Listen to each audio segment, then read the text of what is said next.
Hey guys, Gaddock Teeg here, bringing you a story mode Scum and Villainy boss guide. In this video we'll take a look at the operation's 5th boss, Olok the Shadow. This boss is the instance's puzzle boss and has some similarities to the minefield and explosive conflict. Much of this encounter revolves around your pre-fight planning, and since you get a random board each time you enter the instance, the plan will change from attempt to attempt. When you enter the room, have your group leader hug the left wall and activate the console overlooking the arms dealer's showroom floor. The showroom consists of 4 rows of 4 droids, each separated by an energy wall. You will eventually have to face each of these rows one after another, but you will be given the opportunity to buy out a small number of droids in order to make each given row a little easier.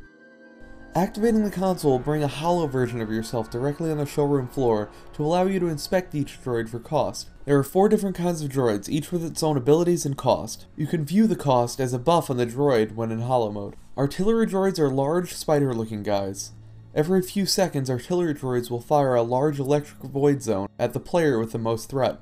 If your group has a power tech or vanguard tank, these are not very threatening at all, and even if your group doesn't have one, these are only mildly annoying. Artillery droids cost 2 credits. Assault droids are the guys that look like immortals from StarCraft. These do a sizable amount of single target damage and have a good chunk of health. Assault droids also cost 2 credits. Frontline droids are the humanoid looking ones. These drop aggro and jump across the room, dealing a ton of raid damage. In story mode, you can remove droids according to preference, but my group always removes all the frontline droids when possible. Frontline droids cost 1 credit. Recon droids look like the probe droids from Empire Strikes Back. These fire a channeled laser ability that does very little damage. These are by far the least dangerous and should be removed as a last resort. Recon droids cost 1 credit. In general, there are a few rules my group uses when deciding which droids they want to buy out. You never want more than a combined 2 assault and artillery droids in a row because their high HP will cause the group to run into the next. In these cases, purchase assault droids and then artillery droids until a row only has 2. Unless the row has 4 recon droids, never leave a row untouched, and even in the case of 4 recon droids, it's advisable to remove at least 1 to reduce the time of kill for that row. Finally, whenever possible, remove the frontline droids as they are the most annoying to deal with.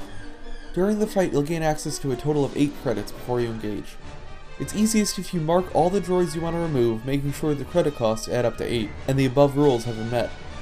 If you wind up with an easy board and have less than 8 credits marked, remove whatever your group prefers from whichever row seems the most dangerous. Let's take a look at this example board. First things first, we need to remove 2 of the artillery droids from the 3rd row. This will cost 4 credits, so we have 4 left. Note that we remove the 2 outside droids to allow DPS to use AoEs to damage the remaining 2. Next, we removed all the frontliners for a total of 2 credits, leaving us 2 credits to play with, so we removed the assault droid from the last row so that every row has something removed. Make sure all the droids you want to remove are marked, and everyone in the group is aware of what is going on.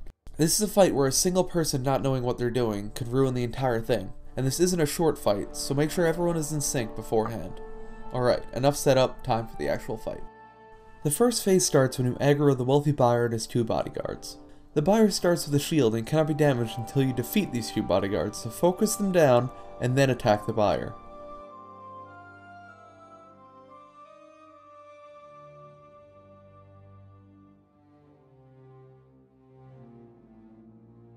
Once the buyer gets to around 30%, he will give up and give a random group member 1 credit. That player should run up to the board situated in the center of the room. Notice how the board is also a 4x4 grid, with blue hexes representing the 1 credit droids, and orange representing the 2 credit droids. The player that receives the credit must click the hex corresponding to one of the marked droids on the floor. If the droid is a 2 credit purchase, the hex will turn red. If it is a 1 credit purchase, it will be teleported up to the group and help kill the next set of bodyguards. This is timed, so you can't take forever, but be very careful because a misclick can ruin the entire attempt. This is why it's so important that everyone understands the setup and the basics of the encounter. Once the selection is made, a new set of ads will spawn, 1 from each side of the room and 1 wealthy buyer. Continue killing these ads until you have defeated 8 buyers and used all 8 credits to remove the pre-selected droids.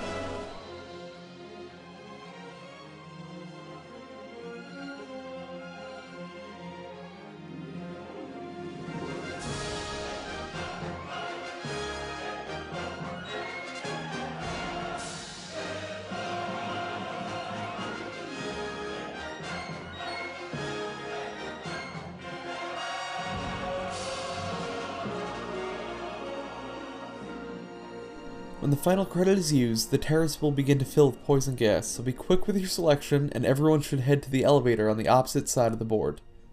Click the green button to escape. Once on the ground floor, healers should quickly top everyone off and regen resources.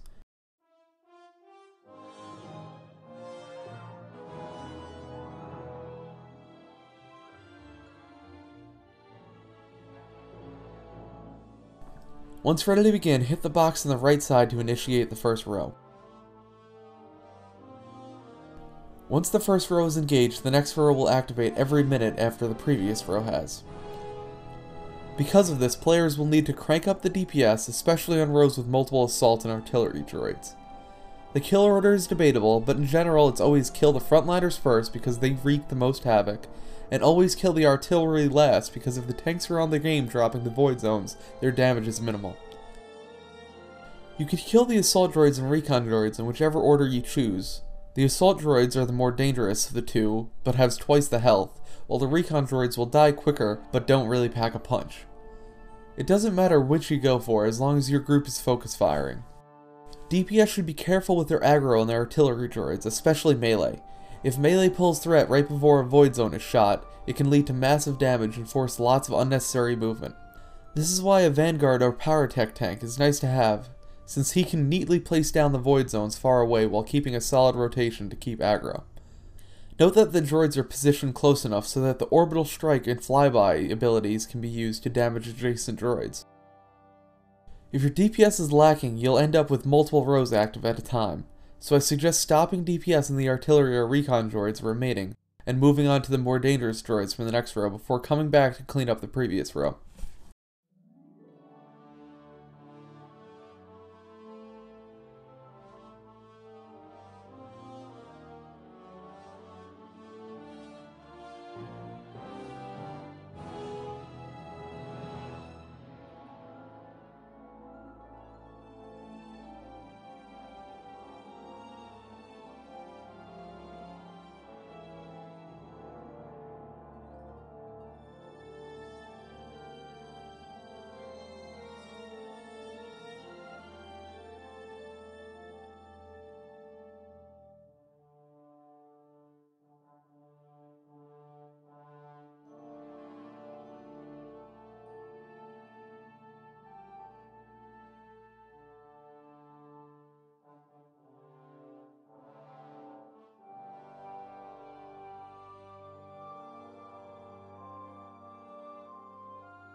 After you eliminate all 4 rows, you finally get to engage the boss proper.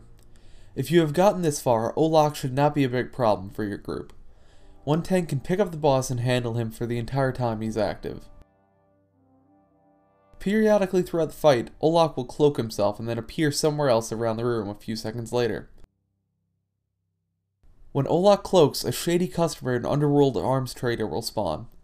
The underworld trader will do a mortar volley, so players should avoid the yellow circle of death. The shady customer, on the other hand, will run around dealing random raid damage.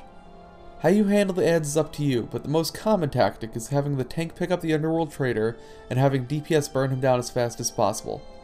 Then the DPS should do damage to the customer until the boss spawns again, at which point everyone switches back to the boss and burns the customer with incidental AoEs or waits for the next time the boss cloaks to kill him. When the boss breaks stealth, he does an AoE cone to the whole raid. It doesn't do very much damage though, so group up and pop a couple AoE heals and you should be fine. Continue like this until Olok dies, and then finish up any ads that remain, and then commence distribution of the loots. I know it sounds like a lot, but it's really not that bad after you've had a few attempts at it. That's all there is to know about Olok the Shadow. I hope you find this video helpful and continue to check back for more Scum and Villainy boss guides. Thanks for watching.